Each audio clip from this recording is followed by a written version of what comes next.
Leslie, you were talking a bit about the collaborations during the 1930s in particular. Were there egos still involved? Was there both competition in the collaboration, or was it truly this idealized collaborative environment? There was collaboration, but there were also egos.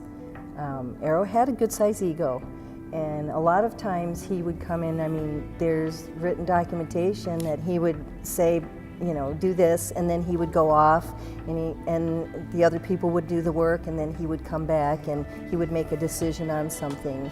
So, there were some, it was good and bad. Right. So in some ways maybe he was pushing them or encouraging them to do something, but in other ways he got the credit where they didn't.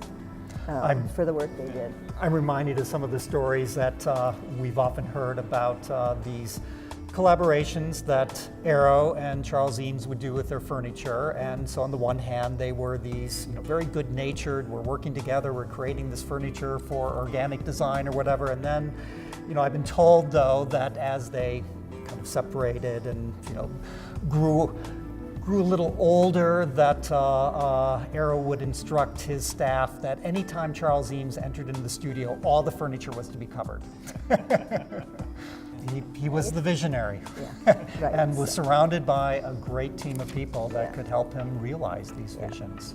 Yeah, no, that's probably one of the lessons he learned from Cranbrook, that he assembled a really amazing team of architects that were drawn to Detroit, not exactly New York or the epicenter of architectural practice, but because of the economy here, it drew those people.